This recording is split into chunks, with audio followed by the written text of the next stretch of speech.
30 seconds and counting. 25 seconds and counting. We are still go. 20 seconds. Guidance alert. The guidance system now going internal. 15, 14, 13, 12, 11, 10, 9, 8. Ignition sequence start. 5, 4, 3, 2, 1.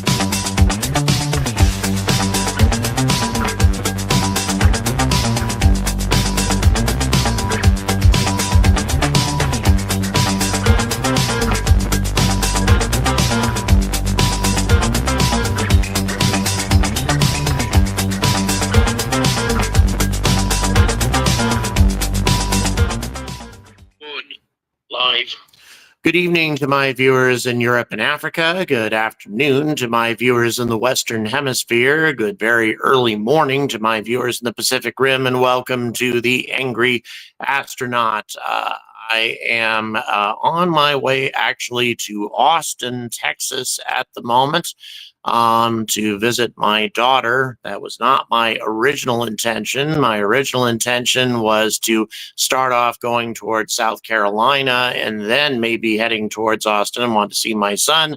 But as all of us know, what has happened in the Carolinas, in Georgia, across a large area of Florida, Tennessee has been nothing short of a cataclysm. And the impact has been massive. Fortunately, my son and his mother are both safe and have not been have been affected in terms of having no power, not a whole lot of access to food and other necessities, but they are getting by, and my presence there, unfortunately, would just be disruptive.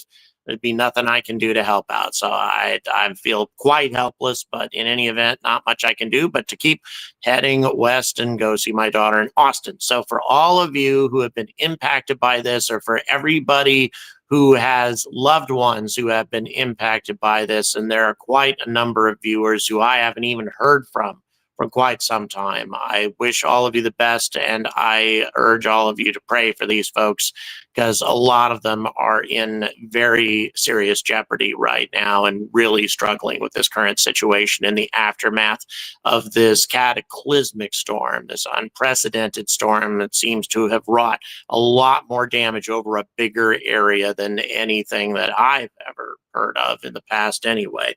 All right, so once again, glad to have you folks with us, and I'm going to give you a rundown of what happened at Cape Canaveral. But before I do that, where is everybody checking in from? We have Houston, Texas, of course. Hello, Mike.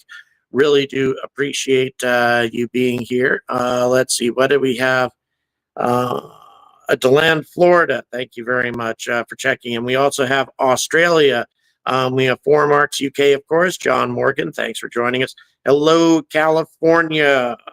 Climate change is also here. Yeah, I agree. It is. I mean, again, as most of you know, if you've been watching my content, I tend to believe in things that make sense to me. I don't follow the scientific community, mainstream media. I don't accept what they have to say. But if something makes sense, then I tend to accept it. Rising temperatures are obvious, and rising temperatures mean more powerful storms, and more CO2 means rising temperatures. We've seen that in our own solar system on Venus, which has a massive CO2 content in its atmosphere. So to me, just more CO2 means that that's what's going to be the consequences of it. Now, are we responsible for all that? I don't know. It's just something that's happening. Nottinghamshire, thank you very much. Hello, Manchester, UK. Hello, Cleveland. Hello, Birmingham. Hello, Gateshead, UK. Hello, Belgium. Hello, Houston. Hello, Belgium again. Hello, Oregon. Hello, Washington, D.C. Hello, Des Moines. Really do appreciate that. it's cold in Des Moines. Well, good to know, because where I am right now in Texas is 98 degrees Fahrenheit. That's almost 35 degrees Celsius in October. I can't even go outside. I mean, it's miserable heat out there. And I'm just not used to, or I don't like that kind of heat, even though I'm from South Carolina, which is a pretty hot place. The whole thing drives me crazy.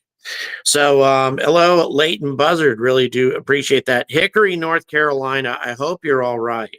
I know Hickory, North Carolina is kind of at the far eastern edge of the affected area of all of this, but nevertheless, I hope you're safe. Hello, British Columbia and Worcester. Thank you very much. I do appreciate that. Hello, LA. Great weather. That's a typical thing in Los Angeles. You guys usually get a lot of good weather. John, really do appreciate the tenor. Thank you so much. I'm glad that it's cold in the UK. Can't wait to get back. Because of that. Definitely had some cold weather over the summertime, especially in Shetland. Shetland never got warm, never ever got warm during the time that I was there. So that's a good thing, at least. Hello, Marina. Thank you very much. They posted videos with me in them, apparently. Well, how about that? Oh, yeah, of course, when I was in that conference. So, yeah, I'm going to give you a rundown on everything that happened. Real quick, though, hello, Cleveland, Bath, and Lisbon, Portugal. Thank you very much for joining me today. So, here's what the title of my video is all about, and what I want to make sure I convey to all of you is the fact that what happened to me at NASA was quite unprecedented. I was given access that I did not expect. I really thought that we were going to get maybe a little bit of a tour, shown some things, and then taken to go see the launch, maybe a press conference, some interviews and such, and that would be about it. It went a lot further than that. I got to go on U.S. Space Force property not once, but twice. I toured the U.S. Space Force Museum. The curator of the museum there gave us an opportunity to describe everything at that, all the exhibits and such. Quite an amazing place. And it's where the old museum, the old attraction for NASA used to be, was at this museum, because they had so many things that happened there, including the first ever U.S. satellite launch was launched from there, and also all of the beginning rockets, all of the Jupiter rockets and such that were launched during the early days of space flight, the beginnings of manned space flight. All that was launched out of this facility, and we got to tour bunkers where mission control was a few hundred meters away from the launch pad. And the reason is the electronics of the time were incapable of transmitting the signals necessary and also getting the readings that they needed for rocket control to launch them, and also to determine what the status of the rocket was at any given time. All of these things could only be done with electronics that had a range of a few hundred yards. An amazing thing. So these bunkers had to be really well reinforced. So we toured all of that, just amazing stuff. Again, on U.S. Space Force property, we were told very specifically to not photograph anything except for the museum. All of that was very, very strictly controlled. And it just kept getting crazier all the time. For those of you who keep up with me on Twitter, you know that I went out to the shuttle landing facility, and I actually have some more content. I've got a lot more content to send your way. That tour of the U.S. Space Force Museum, that's coming. Also, a tour of the Space Shuttle landing strip. That was a magnificent piece of engineering as well. Everything that was required in order to build a landing facility that would never ever need to be repaired, that would be able to hold up under shuttle landing after shuttle landing and would never really need to be reworked ever again. Quite amazing the amount of work and materials and the engineering that was required to make that. In addition, we got to see the helicopter fleet, NASA's helicopter fleet that's used for to make sure that the range is clear, for rescue purposes, fire control, all of that. We got to see all of those facilities and the choppers themselves, and also some F-104 starfighter aircraft that are being housed by a private company in this hangar. These amazing functional supersonic interceptors that they have there at the facility. That was mind-boggling. I got that for you guys coming as well. The list goes on. And what I discovered and what I never really knew was that I had been invited to participate not on the media side, but on the social media side. NASA, over the last few years, has decided to put together a social media group. And what they want to do is it's a group that I guess kind of caters to the needs of social media creators rather than the traditional media. And so you get a wider variety of material during these meetings. Well, during the couple of days that I was out there, so you can make content about it, so that you can inform the viewers about everything they have out at NASA and at the Space Force facility, and just things that are not usually talked about. And they want to make sure that content creators are aware of it and that they get an opportunity to talk about it. And it's not just like YouTube content creators like me. In addition to that, and there were those people. There were some from Spain. We just had content creators from all over. But in addition to that, there are authors there, there are high school teachers there, people with just a wide variety of backgrounds, not just the people who do the kind of stuff that I do. So I was actually not included in the media pool, even though I got to go to all the same places that they do, and I even got to go to the same press facilities that they did too prior to the launch. They had all the reporters there, all their cameramen, everything like that, and we had a conference room dedicated to us where we could get ready for all of our activities prior to the launch as well.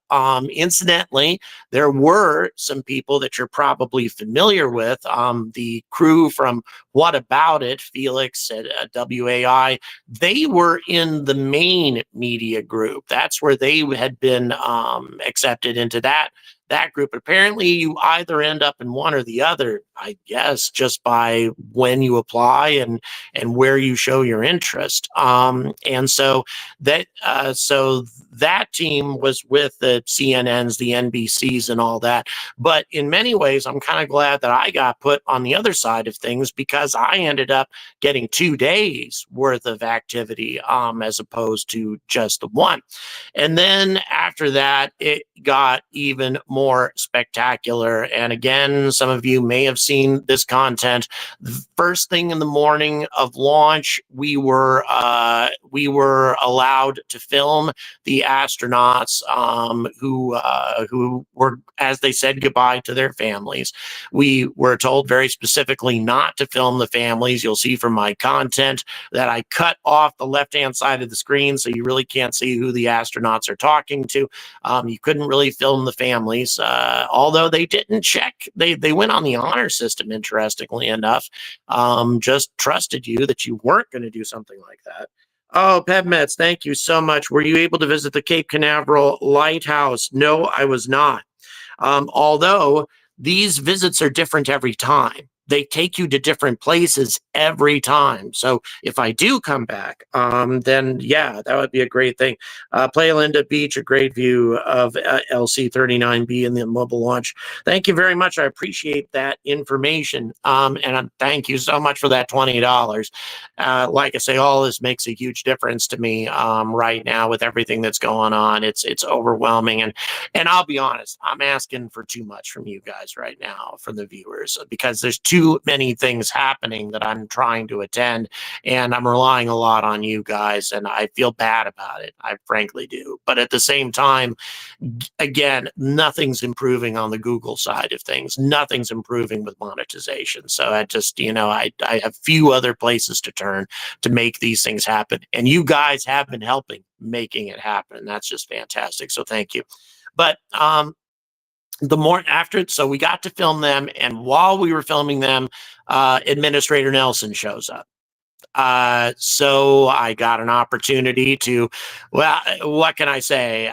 Just like your ordinary reporter, he was doing his little photo ops and stuff, and I just shouted at him, Administrator Nelson, you met me at Astrobotic, morning of the Crew 9 launch. What's your thoughts? I got to ask him a question.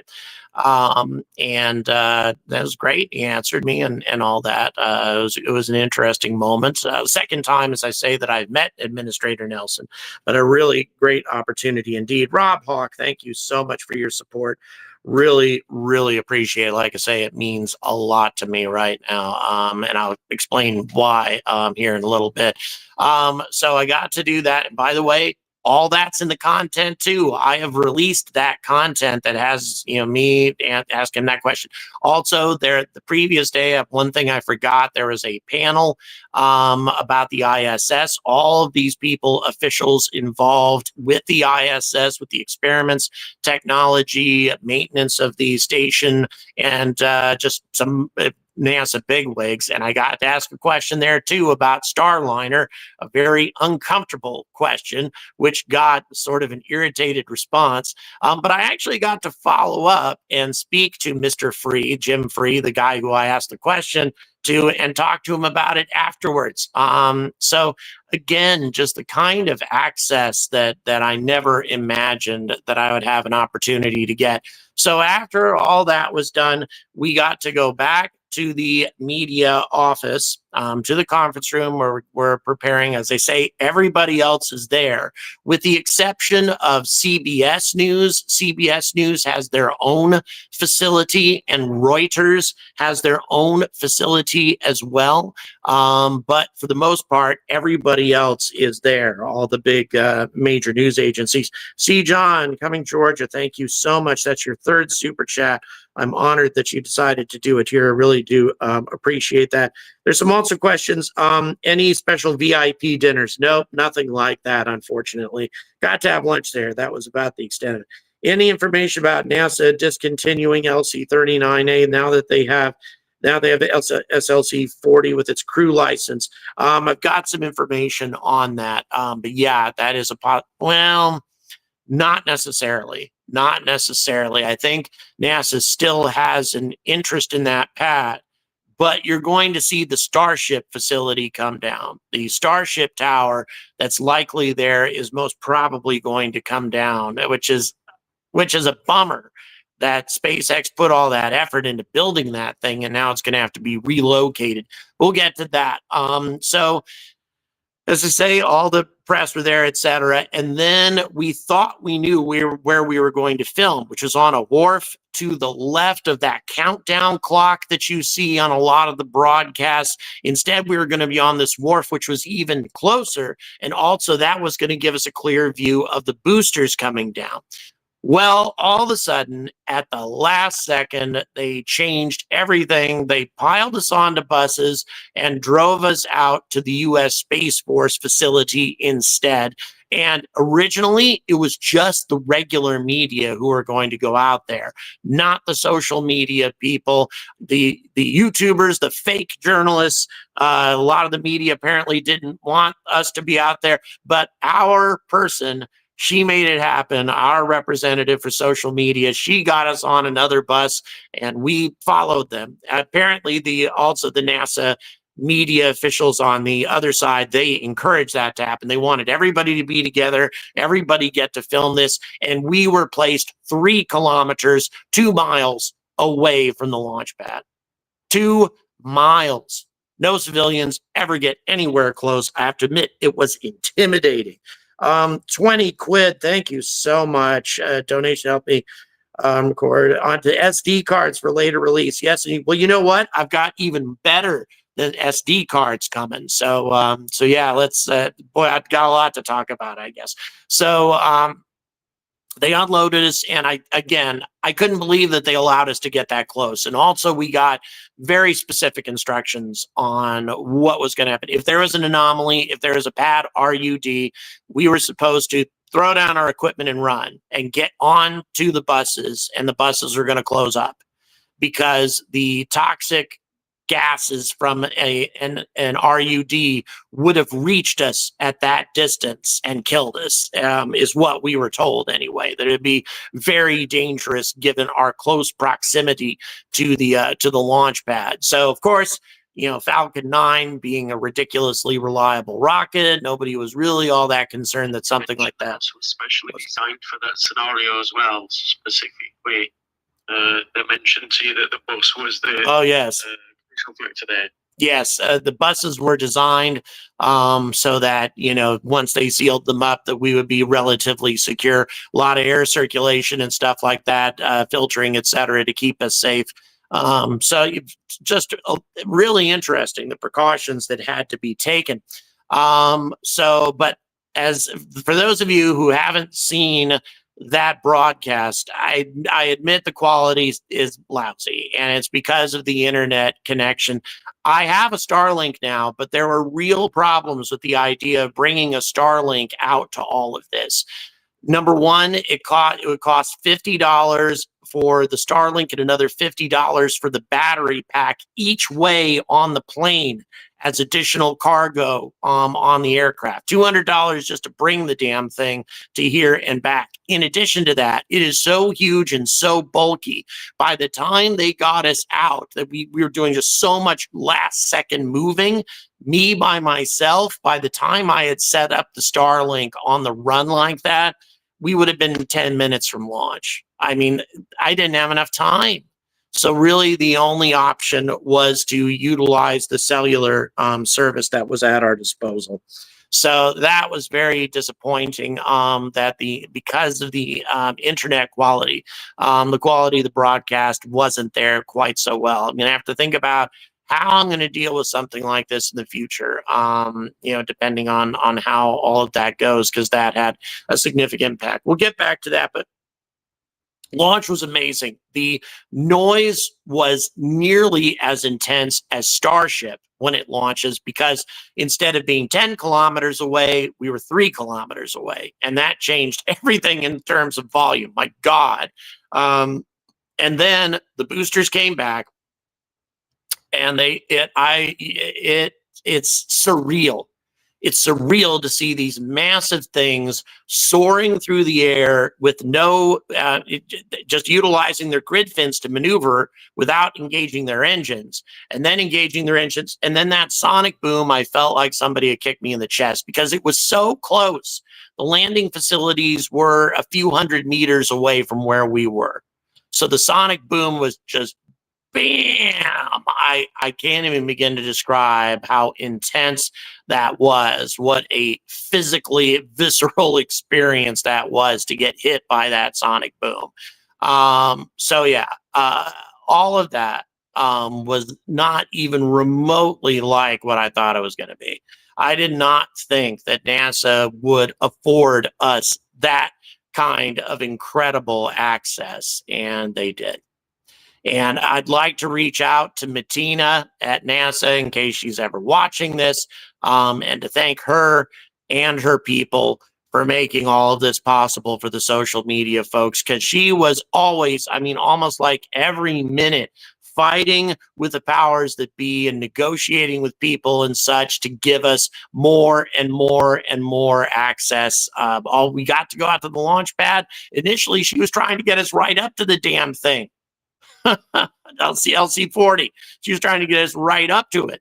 But they chased us out of there, and we ended up where all the rest of the media people are. Again, all of the NBC, CBS, all of these folks, we were in the same place as their camera people were.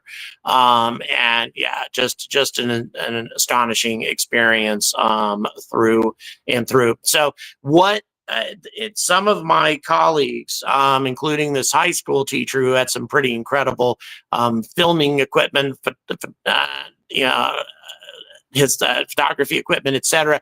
He got to film a lot of that, and he said he'd be more than happy to share it with me. And the quality of that's going to be pretty amazing. So once I get that, I'm going to upload that and make that available to you. And it's just going to be astonishing because he did have a lot at his disposal. But once again, once you start streaming that sort of thing, once you do a live stream broadcast, it becomes a lot more difficult. You're compressing the signal using software to make it possible, and so it suffers. It's always, unless you have, a facility like one of the major broadcasters, or you're Tim Dodd and have the tens of thousands of dollars of equipment that he has, it becomes really challenging to try to get the same kind of experience that you get out of some other online things. But still, recorded wise, I'm definitely going to be able to get you all of that. So all of that having been said,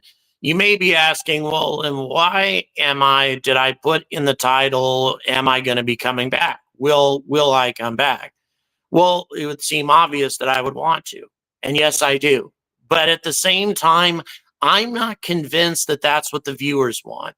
And for example, during the launch, and again, the quality was lousy, so that's on me. I get that. But during the launch, the audience was tiny.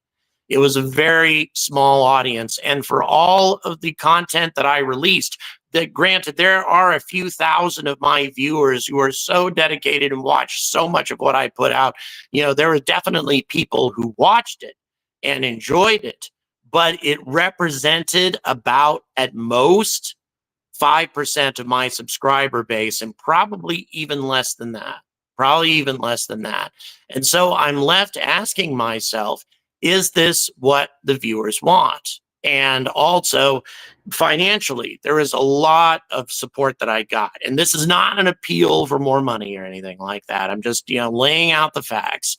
During the broadcast, most launch broadcasts that I have covered, usually, you get $300-400 worth of super chats, something like that. I got $19 during that broadcast in super chats. Again, that makes me ask the question, is this something that the viewers want? Now, the people who are watching right now, I'm interested in your opinion. Is this content something that you watched? Is it something that you've enjoyed? And is it something you would like me to come back for? Because once again, it's a costly thing. It's a difficult thing for me to be able to do. And, if there's something else that you would like me to cover more, then that's what I want to go do. And that's what I want to try to get the support for, not for something that you guys don't enjoy as much. If producer, and I know I'm asking this at the last second, if we could throw a poll on there real quick to see how people feel about this. And obviously people who are watching this broadcast may feel a little bit differently than the rest of the viewership. But I would be interested to hear from this audience that we have here, is this the kind of content that you want to see? Is this the sort of thing that you would like me to go pursue, or do you want me pursuing something else? And there are lots of other things that I'm going to be doing. And incidentally, the IAC convention, for those of you who are not familiar, I've been invited to attend as a media representative at the IAC convention in Milan. Because of you guys' generosity, I've got 50% of the money that I need for that already. And that covers everything: flight, hotel, the works. So you guys have been great on that. And as I say, about half of that is covered already. Everything's in the description if you're interested in supporting that. But that is the biggest aerospace convention in the world. And I got invited or accepted on my own credentials. I've never done that before. I've never, I was accepted to the IAC convention in Paris. and in 2022, but only as a guest of Sierra Space, not on my own credentials. So the fact that I got accepted on my own credentials is kind of amazing. Cover all Starship launches, yes. And that's kind of makes me wonder, is that where you want me to be, in Boca Chica and not at the Cape? So that's launches from the Cape have become so regular that even on the bigger channels, they're not getting as many clicks. Right. Yeah, launches at the Cape have become such a routine thing that maybe it's not as exciting for people to see. I totally get that. Although I have to admit, this was so uniquely blow you away amazing because we were so close, because it was so different. Producer, did you get that poll on there? You would never actually instructed me to put a poll out. Oh, yeah, I'm sorry, I said it a few minutes ago. Producer, if you could throw a poll out and just say, is this NASA content? Would you like to see me go back to NASA? Or do you want me to cover something else? But that's what I'm left asking myself. Just because I released a couple of different videos on the same day in some cases, and really not a whole lot of interest. A few thousand people, definitely. There are people who like this stuff. There are people amongst my viewership who definitely want to see it, and I want to try to accommodate everybody who watches my channel as much as I possibly can. But at the same time, this is a business, and coming to NASA and covering a NASA launch is one of the more expensive things that I can do. And I definitely don't want to do that if it's not something that the viewership wants to see. So that's part of what this broadcast is about, is to, if I can give a different view, right? Yeah, and like I say, it's and so in any event, we'll see when we can get the poll posted here in just a second. Oh, poll's live. Okay, we got the poll there. So, and again, this audience may be different than the general audience who watches my stuff. So, but nevertheless, I would at least like to hear from you folks as to what you think, because I have cracked through the curtain, through the NASA veil. I am through that now. I'm through the looking glass, and I can see, and I can get to see these things from the other side. I finally have that kind of access. But at the same time, gaining that sort of access is only relevant and only useful to the channel and only useful to the viewers if it is something you guys want to see. And once again, there was a lot of generosity here in getting me out here at all. I mean, thank you so much.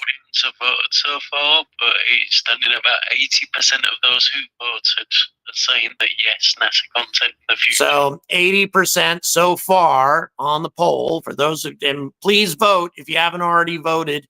80% of those who have voted say they want me to go back to NASA. So like I say, we'll see where we end up here at the end of it. But once again, I know the people who watch my live streams, they're among the core of my strongest supporters, the folks who support me the most enthusiastically. So I definitely appreciate you being here. I appreciate everything you do. Thank you so much for that. But now that I've kind of given you a rundown of everything I got to see at NASA, and as I say, I've only scratched the surface. There's a whole lot more to be seen at Cape Canaveral. There's a whole lot more access that can be granted to me if I come back for another event. And as I say, as time goes on, now that I have a direct connection with people who make the decisions on this sort of stuff, I think my ability to get access is only going to improve more and more as time goes on. So, this is a relationship that will definitely make a difference. But when I compare it, let's say, for example, the tour that I took of the Sierra Space facilities in Denver, that I did a 2-part video on that video series on my tour of Sierra Space, Dream Chaser, all of that, and over 120,000 views from those 2 videos combined, actually more than that. It was my most successful tour videos that I ever did. It was just mind-boggling. So yes, 80%. 80% to 19. So I'm going to take that to heart, guys. I'm going to take that to heart. I'm going to accept the fact that that I think enough of you want to see this, and I think that there's and of those who want to see this, a lot of them are my strongest supporters who support me so much behind the scenes, especially financially. So that being the case, given the fact that this group here, which I think is very representative of my strongest supporters on YouTube, I think since you guys have responded so enthusiastically in the positive, yeah, I'll plan to come back for another event. And, hopefully I'll get behind the scenes access to SLS or to Starship when it lifts off from here. Because to be clear, a Starship launch facility is likely to be built where the current ULA, one of the current ULA facilities are, because SpaceX has purchased them. They're much more isolated on that launch pad from the rest of the launch facilities on the Cape, which means that Starship can lift off from there and not risk damaging other launch pads nearly as much without damaging, especially the SLS launch facility. It's a long ways from that. So I suspect that is where Starship is going to be lifting off from at the Cape when the time comes for that. So yes, as I continue to give you guys some things to look forward to as my access continues, and as I continue to pierce this NASA veil, I think it's very likely that I'm going to get some behind the scenes access to Starship launches, SLS, all of that truly spectacular experiences that as amazing as this Falcon 9 launch was, it's going to blow everything else away. So guys, again, don't forget, thanks very much for whatever support you give me here. All of the PayPals, Patreon, Super Chats, every dime makes a difference. So thanks so much for that. And again, only contribute if it's financially convenient and easy for you to do so. If it's not, I don't want your money. It's not your responsibility to solve my problems. All right. If you're struggling or it's just not an easy thing for you to do, then don't do it. Please don't. But at the same time, really do appreciate your support. Please don't forget to like and subscribe. That makes a massive difference as always. And until next time, guys, thank you so much and stay angry about space.